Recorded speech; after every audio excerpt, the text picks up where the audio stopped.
let's talk a little bit about human beings. What differentiates us from other living beings? We are social and emotional beings. And that is the biggest difference. Our brain is developed in a way where we connect with each other socially and emotionally. We need to be around people and express our emotions. We all have been through a collective trauma the past 3 years. We've been isolated and slowly come out of that. And we're still living with some uncertainty, and that has affected all of us. And managing and expressing emotions has been a challenge. And such challenges can give rise to a lot of emotions, and not having a space to express it can make it even more challenging. So let's talk a little bit about what kind of emotions are present. What are the different categories of emotions? Mohana, next slide, please. Okay. So emotions can broadly be classified into two types, positive and negative. Some examples of positive emotions, as listed here, are joy, love, happiness, empathy, hope.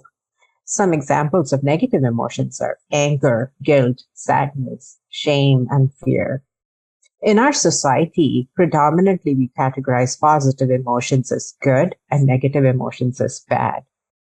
But both these emotions, both types of emotions are essential, and neither is good or bad. We just need to realize how we express or channel our emotions, and that is actually what makes the difference. If you're happy and you are celebrating and you get drunk and then you drive, you're putting yourself at risk, right? So that's not typically a good example, or that's not a very healthy way of expressing your positive emotions either. If you're angry and you start breaking things, again, you're not channeling your anger in the right direction. So no matter what category the emotion is in, how we express is what impacts our functioning and our relationships and our well-being overall. We also get messages from the society and, what is being directly or indirectly told to us. Culturally, men are supposed to be strong and not show much emotions, whereas women are considered vulnerable. It's a very common saying. It's like, oh, why are you crying like a girl? So if a boy is crying, usually the thing that is said in India is like, ladki ki tarah kyun ro raha hai? And that is a very strong sense of discrimination, where you're trying to tell someone that if you are crying or expressing your emotions, you are not fit to be a man. So there are these stereotypes that are attached to expressing emotions as well. So we are stuck in this kind of stereotypical cultural influence where expressing emotions can become a challenge. And though with time and progression, we are seeing a lot of men expressing emotions, but they definitely do find it challenging. On the other hand, it's okay for a man to be angry, but when women get angry, it's not acceptable, because that's supposed to be a manly emotion. Crying is supposed to be a feminine emotion. So we are trying to juggle this, and especially for young people, like teenagers growing up here and getting mixed messages from the culture and the expectations from the society, can be really challenging to navigate these things. I want everybody to take a minute and look at this picture and just think about it. Have you felt any of these sensations at some point? Racing mind, sleep disturbance, shallow or fast breathing, or feelings of breathlessness, nausea, lack of appetite, restlessness, jelly-like feeling in your legs, sweating or shivering, wanting to run away, racing heart or palpitations, trembling, blurry vision, feeling lightheaded, disoriented, or dizzy. I can tell you honestly that I probably have almost experienced all of this at a certain point in my life, depending on what situation we are in. When we have emotions, they are transferred into physiological sensations. And usually what we pay attention to are those physiological sensations. There is a lot of times people go to the ER and they're like, I think I'm having a heart attack. But actually what is happening is they're going through an anxiety attack or a panic attack, because the sensations are so similar, or the symptoms are so similar, that it is hard to distinguish. And usually we focus only on the physiological aspects of things. but not on what is happening internally and how we can stop, slow down, and connect with ourselves internally. So let's talk about a few techniques that can help us manage our emotions today. So I'm going to talk about these techniques, and then we are going to try a little technique here. Everybody can, try this technique, but at the same time, after that, we will open it up and you can share your personal experiences or bring up any questions that you have, and we can open this up for a group discussion. So Mohana, we can move to the next slide. So self-compassion is a very important tool to help manage our stress levels. If our stress levels are high, cortisol is secreted. Cortisol is also known as a stress hormone, which the adrenal glands secrete in the body. And once that is secreted in high quantity or for prolonged time, it can impact our bodies physically. It can cause a lot of damage. It can cause a lot of symptoms or physical health issues. So it is really important to keep your cortisol levels under control. And what is called as a fight or flight. When we are stressed or when we are anxious, we go into a fight or flight mode where our body stops performing things that are not really important to help you survive in that mode. You go into survival mode. So things like you will not feel hungry, you will not feel the need to sleep. Those kind of things happen when you're really stressed and your body is going through that, and the cortisol levels are really high. So when you realize this, it is important to accept the situation and step back. When you realize things are not under your control, you have to step back, and all you can do is you can change how it impacts you if you cannot change the situation. Stress can bring up a lot of emotions.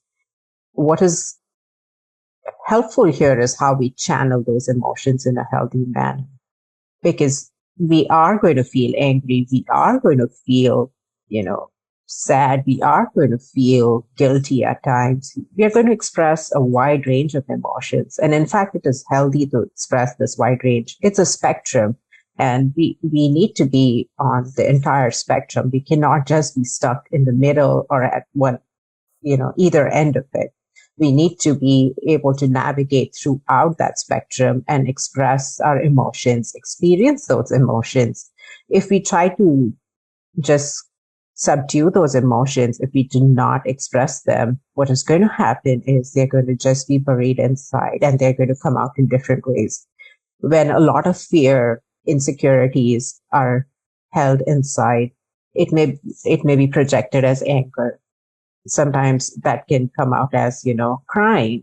A lot of times things, when we do not express our emotions in or at the appropriate time, and they pent up inside us, they are projected onto other people, or they are deflected as different emotions.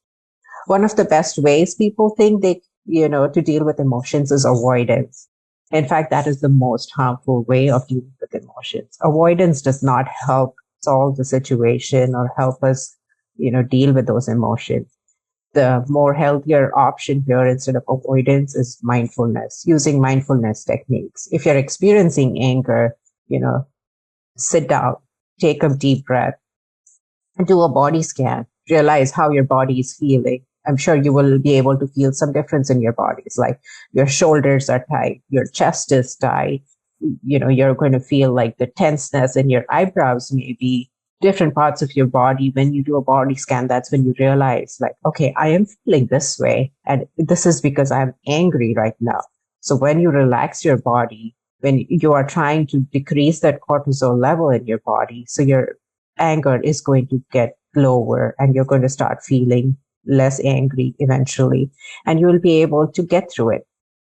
So accepting your emotions, sitting with it, and letting it pass. That's the technique of mindfulness, or what we call the mindfulness technique, where you're not running away from it. You're not fighting with it. You're sitting with it and let it pass.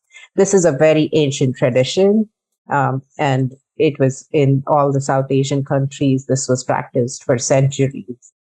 That's where meditation came in, and other techniques like chanting were used to just let those emotions, those moments, healthy or unhealthy, pass. because you don't want to overexpress yourself too. You want to make sure that there is a balance, and you're neither overdoing it nor underdoing it, because both of those can be harmful. So trying to create that balance is very healthy. Some of the techniques that we can do day to day, even given that we've been in COVID and just about getting out of it, we've all been isolated and not being able to do much outside in the last few years. But there are still things that we can do. It's like be in the nature. If you cannot go anywhere, cannot meet other people, go for a walk. Stepping out of your home or your home office, using your senses. So instead of being in front of the computer all day and working or being with your family members, just step out of your house or look out of the window. Use your senses, all the five senses, use your vision, your smell, your taste, touch, everything. Try to use your senses so you're more aware of what's happening to you. You're more connected with yourself, with your inner self. That really helps. Observe the trees, the flowers, the colors around you. Smell the different smells in the air. Hear the sounds, bird chirping or whatever else you can hear, the wind hustling. Touch and feel the different textures. Like try to walk bare feet on grass or on the ground. You will feel the sensation. You will feel the different temperature. You will feel the texture difference. And this is mindfulness. This helps us stay grounded and stay in the moment. When you're doing that, even for a fraction of a second, you're just focusing on those things and you forget about other things. And this helps us stay grounded and bring us back to our, what we call as the baseline. So we are neither feeling overly stressed about things, or we are not like overly excited about things where we lose our rational mind. Our brain is divided into an emotional part and a logical part. And when we use those two together, that's the rational brain. That helps us make healthy decisions and very balanced decisions. But when we use just the emotional part of our brain or just the logical part of our brain, we're not really making very balanced decisions. So it's important to use both. And that's why I want to emphasize that emotions are extremely helpful, but they have to be channeled in the right way. They have to be balanced, and we have to create a grounding in ourselves where we can express our emotions. We can feel all these emotions, but not let them affect us in any negative manner. So I would like to try a technique with everybody today. We're going to try a deep breathing technique, and you just have to be where you are. There's no special requirements, nothing else is needed. If you feel comfortable, close your eyes. If not, it's okay. You can leave your eyes open. Try to focus or look at something that you feel comfortable and that is pleasant for you. So deep breathing is a very effective technique and a way to reduce our stress as well as manage emotions, because it helps lower down all the systems that have been activated. It helps slow down everything, which helps us to, reflect on what is happening and be in the moment. It brings our attention back into the moment. So let's start this. This technique is called the 5-5-5 breathing. So inhale very slowly through your nose for 5 seconds. I'll give you the counts so you can follow the counts. Okay. 1, 2, 3, 4, 5. Exhale very slowly through your nose or mouth for 5 seconds. 1, 2, 3, 4, 5. Now let's wait for 5 seconds. 1, 2, 3, 4, 5.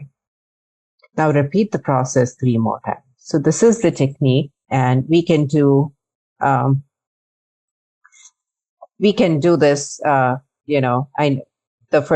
I was saying it earlier, it was to get you acquainted with it, but we can do it one more time so you know now what the technique is and how the prompts are going to be. If you can close your eyes and inhale through your nose and exhale through your mouth, I personally feel that makes me feel this is way more helpful, and I feel it feels much more effective than when I do it with my eyes open and when I exhale through my nose. So again, personal preference, do whatever works best for you. So we are going to do 3 repetitions of this. I'm going to start now. Inhale very slowly through your nose for 5 seconds. 1, 2, 3, 4, 5. Exhale very slowly through your nose or mouth for another 5 seconds. 1, 2, 3, 4, 5. We will wait for 5 seconds. 1, 2, 3, 4, 5. Let's do round 2. Inhale very slowly through your nose for 5 seconds. 1, 2, 3, 4, 5. Exhale very slowly through your nose or mouth for 5 seconds. 1, 2, 3, 4, 5. Let's wait for 5 seconds. 1, 2, 3, 4, 5. Let's do the last repetition. Inhale slowly through your nose for 5 seconds. 1, 2, 3, 4, 5. Exhale slowly through nose or mouth for 5 seconds. 1, 2, 3, 4, 5. Wait for 5 seconds. 1, 2, 3, 4, 5. Okay. If you have your eyes open, gently open your eyes. Okay. I want each one of you, whoever has practiced this, to just take a few seconds and notice the sensations in your body. Any difference how you're feeling now versus how you were feeling earlier? Usually one of the things is, we all have the excuse, I don't have time. Time kahan hai? I'm so busy, right? This is something you can do while you're driving the car. You don't have to close your eyes. Yes, please keep that in mind. But you can do it while you're sitting on your desk. When you're in a meeting, also you can do this, and belly breathing, that is the other important part. When you're inhaling or exhaling, trying to inhale so that your belly is, like bloated or coming out. And when you're exhaling, your belly goes inside. That is the most effective way of doing this. Other things like, on the slide, I did put up a few things like stretching, just stretching a little bit. Again, we know exercise releases a lot of good hormones, a lot of positive hormones, and it helps us. But I understand with our busy lives and juggling multiple roles, we may not all have the time to go to a gym and exercise for an hour, but we can take 10 minutes and do some stretching, in the day, some yoga, eating a balanced diet. Diet plays a crucial role in how we feel. Think of a day where you are eating just like fried food or junk food throughout the day. By the end of it, you feel so lethargic and you just don't feel good. But if you've been eating healthy, you're eating a balanced diet with, like good amount of protein, vegetables, fruits, having that rainbow on your plate, it affects your mood. You generally feel good from within. You feel good, there's that change. And obviously these are not changes that you can do it one day and be like, nothing happened. This requires consistency. Whenever you do things consistently, your brain, your body gets used to it. And that's when you start noticing the difference. I want to remind everybody that, again, as the disclaimer said, that this is not a therapy session. This is just an educational session. And if you are feeling distressing emotions and if you're not sure how to handle that, please seek professional help. That is really important. Again, there is a stigma around seeking help for mental health, and we are working really hard. This is one of the platforms where we are working in terms of reducing that stigma and educating people that mental health is equally important as much as physical health, because it's the mind and body connection. You cannot do either or. You have to focus on both of those, and that's when you will be able to work and function optimally.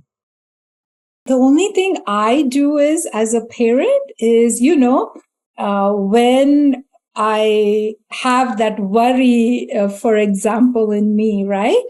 And it can be, about our kids or, having old parents back home, not being able to be there for them. Or, there are so many examples in our daily life.